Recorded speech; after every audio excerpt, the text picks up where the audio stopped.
Summer is a great time for romance, but if you need a little help, we've got you covered because Jess O'Reilly is here. Jess, okay, before we even get into your first tip, I said to the audience before the show, I'm like, we're going to be talking about dating, we're going to be talking about being single and like getting out there. And I was like, if I ask you all if you're single, would you be willing to put up your hand? And they were like, no, I'm single, but no. Oh. So some folks are single, some folks are dating, but they're like, no. And so the reason why I mention that is because we've got to talk a little bit about your tips for getting out there and having fun this summer. Your first tip is tell people. Do not be secretly single. Hiding in the basement with video games, don't tell anyone I'm single, sort of thing. Yes, tell people. Make a formal announcement. Do it on social media. Do it at a dinner party. You know, if you're looking for a job, where is the first place you go? You go to your network, and you go to your online network, and you let people know that you're looking. And that's how you find a job. That's how you find contracts. Similarly, if you're dating, make that announcement. I've been to events where somebody will stand up and, you know, tell their story, like, I'm newly single, I'm divorced, you know a little bit about me, so if you know anyone you want to introduce me to, now is the time. So you've got to let your network know. And I think some people are shy about it. There's like shame in dating, or they're nervous, or they're afraid that somebody's going to find them someone who's a bad match. It's okay if you go on a date and it doesn't work out, right? And then some people, they're dating hoarders. They don't want anyone to know they're dating because they don't want the competition. They're like, oh, if she knows I'm dating, they're gonna go after my people. We need to share the love. Share the love. These audience, come on, some of them have to admit they're single and dating. Right? Well, the first thing we said was, oh my gosh, what an attractive audience. Like, everyone is so good looking in this audience. So if you put it out there, you never know what you'll see. I hear a couple of things. I hear on social media people saying, you know what, I'm not afraid to be on social media and you see me trying. Because I think some people, when they think about it, they feel it's giving desperate to talk about it. It is not giving desperate, and it's okay to be trying. It's okay to be working towards a goal, whether that's buying a home or finding a mate. Yes, or getting a job. Honestly, I want a partner who is trying. I don't want someone who's sitting back and be like, oh, let's see what I land on. If they accidentally land on me, I'll do it. But you got to get out there. Right. Okay, let's talk about dating outside of your area. Should we be dating outside of our area? Oh my goodness. So it's not one or two, but I've met multiple people who will only date in their neighborhood. So I was talking to a woman the other day. She's like within 3-kilometer radius or a walk of her condo. And then she's lamenting the fact that she can't find anyone great. I'm like, because you want to be able to throw a football to where he can catch it. And you know what? I ended up talking to this woman, and you know what it is? She's not ready to date. She doesn't really want to date. So again, she's doing that. Let's see what happens. I don't want to put myself out there. So if you're not ready to date, take a step back and wait until you're ready. That's perfectly fine. Because the fact of the matter is, if you're at home on a Saturday night or a Friday night or a Thursday night, that person is not going to end up sitting beside you on your sofa if you haven't left your house, right? Hopefully not. Hopefully there's not just beeps coming, or they're not standing.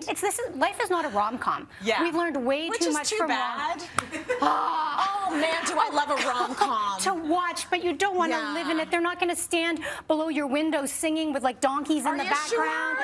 That's not what's going to happen. Hold the music box over their head and sing us with this music. No, we're kind of obsessed with that meet cute, aren't we? Like the story of how you met. You know, I met my partner 20 years ago now. He was my bar back. We were working together. It's not this adorable story. That is kind of adorable. Kind of a naughty story, but oh yes, I like those even more. But it doesn't have to be adorable, right? Like you just get out there. Okay, leave your neighborhood. You say leave your neighborhood. It's got to be beyond a 3-kilometer radius. We also need to change our outlook towards dating. And so, what do you mean by that? Okay, so we hear everyone complaining that dating is trash, that it's exhausting, that there's too many games, and you know, one of the complaints is that it takes up too much time. So many people, I find especially women, feel like it's a full-time job, and it need not be. You don't have to go on long, full evening dates. I tell people, like, you know, chat online. Don't waste your time chatting online for too long. Like, if they're chatting with you, offer to meet up. If they don't want to meet up, move on. And then when you do meet up, make it like a 30-minute in the middle of the day thing where you have to get back to work and see how it is. If you want more of them and they're available and interested, you'll book another date. But don't feel it has to be like a whole ordeal. And bring them on a group date, right? So young people when they go, like young people when they go out, you know, they get together. Like you're 95, Jess. I am. You know what the young people go out. I'm here for the senior special. I want that early bird special. I do like to eat early, so I'm there. So I'm do there. I. So really, bring them with your friends on a date. Like, it Yes. doesn't have to be this thing that feels like such high pressure. Or go out with another couple. Go ahead on a double date the first time you're meeting them. Maybe the love of that other couple will be contagious. Maybe it will, right? Or maybe it'll just be awkward. But anyways, it's less of an investment for you, and right. So that's a good thing to do.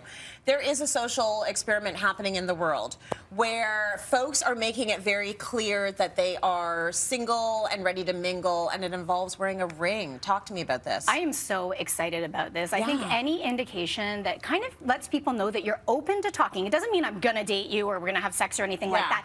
But wearing this ring called the pair ring is this massive social experiment all around the world. You purchase the ring, it's $35. You get like a registration number, you get different sizes, you can even get invited to local events, and it just signals to people, hey, I'm around, I'm open. Just like when I put on my headphones, it's like, don't talk to me. That's right. This ring says, hey, maybe we can talk. And I love this because there's so much fear of rejection. Yeah.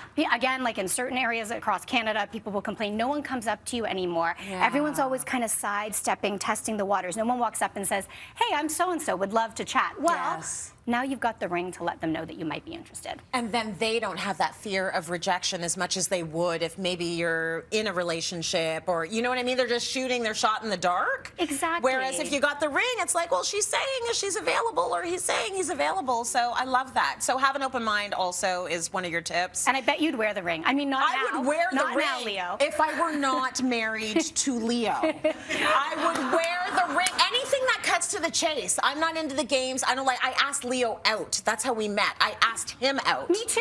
Yes. So I'm not about games. The two of us both asked our partners out. I like you. Yes. And I will let you know. Yes. So thank you for your tips, Jess. I love you. Time for a break.